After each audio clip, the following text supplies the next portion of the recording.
더불어민주당 최운열 의원님 전화 연결되겠습니다. 의원님 나와 계시죠? 네, 안녕하세요. 예. 올해보다 그러니까 2.9% 정도 인상이 됐습니다. 8,590원에 결정되는데 우선 이거 어떤 의미를 갖고 있는지 의원님은 어떻게 생각하십니까?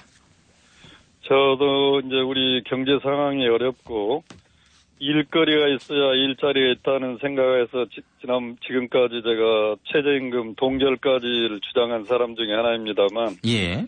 이번 결정 내용을 들여다보면 우리 최저임금위원회가 굉장히 어려운 상황에서도 굉장히 고뇌의 결단을 했다. 이렇게 생각이 되고요. 예. 모두를 100% 만족시킬 수 있는 답이라는 게 없지 않겠습니까? 예. 이런 선에서 이제 우리 서로가 이해를 해야 될 것 같습니다. 예.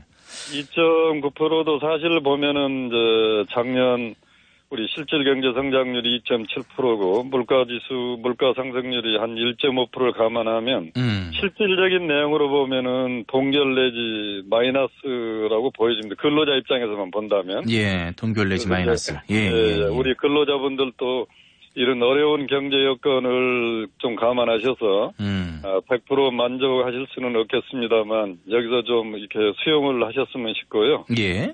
사용자분들도 이런 계기로 해서 모든 경제 어려움이 최저임금이 원인인 것처럼 지금까지 그렇게들 생각을 해왔는데 예. 이제는 그런 생각을 버리고 총체적인 난국으로 치닫고 있는 이 경제 문제 해결에 모든 노사가 좀 합심해서 대응을 했으면 싶습니다.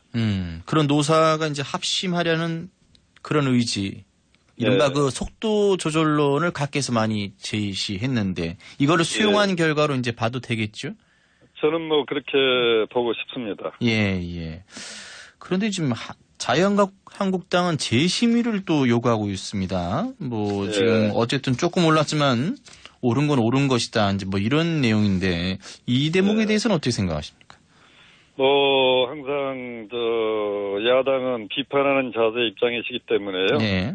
아마 동결을 해서도 왜 낮추지 않았느냐고 또 비판할 것 같습니다. 예, 그렇군요. 그러니까 모두를 100% 만족시킬 수는 없으니까 더 이상 어떤 논란을 하기보다는 이제 노사가 서로 화합해서 이 경제 위기를 극복하는데 여야가 같이 좀 협조를 했으면 싶습니다. 예. 아니 근데 중소영세 기업인들 또 소상공인들 동결 요구가 받아들여지지 않은 결과다. 이런 자유한국당의 입장은 좀 의미가 있지 않나요? 들을만하지 않나요? 저도 개인적으로 제가 동결을 주장하는 사람이기 때문에 야당이기 이전에 왜냐하면 작년 재작년의 인상률 자체가 좀 과도한 면이 없지 않아 있잖아요. 예. 그래서 이번에 저는 상징적으로라도 동결이 필요하다고 주장을 했었는데 근로자 입장을 또 본다면 또 그분들도 굉장히 좀 어려운 상황이어서 이제는 더 이상 이 논쟁을 피하고 이 대일 문제, 한일 문제 이런 것이 꼬여있기 때문에 좀 여야가 머리를 맞대고 이 문제 해결에 온 힘을 쏟았으면 어떨까 하는 생각입니다. 그렇군요. 또 정의당은 최저임금을 너무 또 적게 올렸다는 또 그런 입장이시고 그런 것 같은데. 근데 의원님이 지금 동결을 이제 계속 요구해 오셨다는 말씀을 해 주셨는데 또 동시에 이 최저임금의 업종별 규모별 차등화 요것도 요 필요성도 강력히 주장하셨습니다. 근데 이번에는 이 문제가 좀 부결이 됐네요. 아쉬움이 있으시겠습니다. 네, 그건 상당히 제가 아쉬움을 느낍니다. 우리가 모든 게 명분만 가지고 일을 할 수는 없잖아요. 예. 현실적인 문제를 특히 경제에 있어서는 현실 문제를 고려하지 않으면 그 결과에 굉장히 어려움이 결과적으로 나타날 수가 있습니다. 그래서 지역별 문제를 제가 거론한 거는 현실적으로 서울의 최저 생계비하고 도서백지의 최저 생계비가 같을 수 없잖아요. 예. 이런데 서울의 최저임금 수준과 도서백지의 최저임금 수준을 똑같이 하다 보면은 도서백지에서 견딜 수가 없습니다. 예.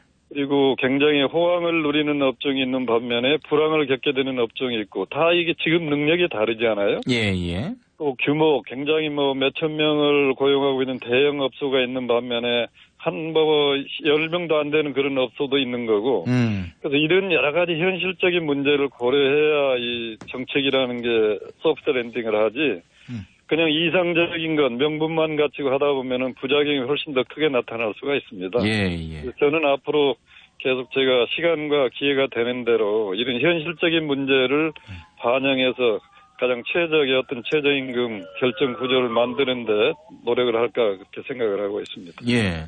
의원님, 그런데 왜 이 부분이 이번에는 이렇게 논의조차 제대로 안 됐을까요? 이 업종별, 규모별 차등화의 필요성. 지금 의원님 말씀 들으면 참 필요한 것으로 저도 여겨지는데. 그렇죠. 그러니까 대부분 이제 이 정치권에서 걱정하신 게 이제 낙인 효과를 많이 걱정합니다. 아, 낙인 효과. 어떤 건지요, 이것이? 예. 예를 들어서 이제 뭐 최저임금이 낮은 지역에 사는 분들. 예. 이런 분들은 그분들이 걱정하시는 거는 정말 우리 지역은 열등 지역이구나. 이렇게 생각해버릴 위험. 예. 또 업종별로도 뭐 경쟁력의 차이가 분명히 있는데도 불구하고 최저임금 수준이 다르면 우리는 정말 열등 업종이 근무하는구나. 뭐 3기 업종이구나 이렇게. 예. 많이 하는데요. 제가 이제 현실을 말씀드리는 이유는 그렇더라도 일자리 자체가 있는 것이 더 중요하다. 명분만 가지고 주장하다가 일자리가 없어지는 것보다는 일자리가 중요하지 않아요? 예. 그리고 지역별로도 지금 산업이 거의 없는 어떤 시도가 있습니다. 예. 그런 지역은 최저임금을 오히려 낮춰서 산업을 유치하는 전략으로 쓸 수가 있습니다. 예. 우리 기업들이 지금 인건비를 따라서 중국으로 갔다가 중국이 또 인건비 오르니까 베트남으로 가고 그러잖아요. 예. 그런 기업들한테 어느 우리나라 특정 지역에서 우리는 최저임금을 한 6천에 한다 이렇게 공시를 한다면 그런 기업들이 베트남으로 가지 않고 이 지역으로 갈 수가 있는 거거든요. 그렇죠. 그렇게 되면 장기적으로 봐서 그 지역의 산업이 활성화되고 경제가 활성화돼서 국민들의 삶의 수준도 더 높아질 수 있다. 그러니까 단기적으로 보면 낙인 효과가 기분 나쁠 수 있지만 장기적으로 보면 오히려 그 지역의 산업을 활성화하고 경제를 또 강하게 하는 그런 전략일 수도 있다. 이렇게 좀 생각을 해 주셨으면 싶습니다. 예. 끝으로 이 최저임금 얘기 나오면 꼭 이 소득주도 성장 얘기가 나오는데. 이거 이제 그만해야 된다. 여러 가지 부작용과 이런 거에 대해서 아주 오랫동안 해묵은 진짜 갈등처럼 돼버렸는데. 의원님 생각 어떻습니까? 그렇게 주장하신 분들 주장을 듣고서는 굉장히 무책임한 주장이다. 저는 그렇게 생각이 됩니다. 소득주도 성장 정책을 포기해라 이렇게 주장하시는 분들. 예. 왜 그렇죠? 소득주도 성장을 이제 겉으로 드러나기에는 최저임금 문제가 소득주도 성장이 전부인 것처럼 지금 포장이 되어 있잖아요. 예. 사실 그렇지가 않습니다. 우리 사회가 지금 크게 겪고 있는 문제가 이 내수가 죽어 있는 게 큰 문제잖아요. 예. 내수라는 게 이제 소비가 이루어지지 않기 때문에 생기는 문제인데 왜 소비가 이루어지지 않겠습니까? 소득이 없으니까 안 이루어지거든요. 예. 그래서 그런 소득의 수준을 어떻게 합리적으로 올려줄 거냐. 그게 이제 한 부분이 있고 또 소득주도 성장 그것이 전부가 아니고 국민의 최저 생계비를 어떻게 하면 낮춰줄 수 있을 거냐. 주거비라든지 사교육비 같은 거. 또 하나의 축은 뭐냐면 정말 우리 사회에 소외된 그런 계층이 대한민국 국민으로서 살아가시기는 해야 되지 않겠어요? 그런 장치를 마련하는 게 사회 안전망 구축입니다. 이 세 가지가 다 합해서 이게 우리 정부가 얘기하는 소득주도 성장의 내용인데. 그럼 소득주도 성장을 포기하라. 그러면 국민의 생계비를 낮추는 노력도 포기하는 거고. 사회 안전망 구축도 하지 말라는 그런 내용하고 똑같지 않겠어요? 그래서 그런 주장은 더 이상 무책임한 주장이라고 생각이 돼서 지금 우리 정부가 하는 정책이 여러 가지 과욕을 내다 보니까 약간 부작용이 있는 것은 사실입니다. 부작용이 있는 건 사실이죠. 최저임금을 너무 과격하게 올렸다든지 하는 문제. 그래서 그런 정책의 수단이 약간 시장에서 마찰을 일으킨 부분은 수정하라고 요구하는 건 있을 수 있지만 이 자체 전부를 포기하라. 그러면 이 시대의 어떤 패러다임과 반대의 주장을 하는 거거든요. 그런 주장은 더 이상 좀 안 했으면 좋겠다 이렇게 생각을 합니다. 알겠습니다, 의원님. 오늘 말씀 여기까지 듣겠습니다. 의원님 말씀 고맙습니다. 더불어민주당 최운열 의원과 얘기를 나눠봤습니다.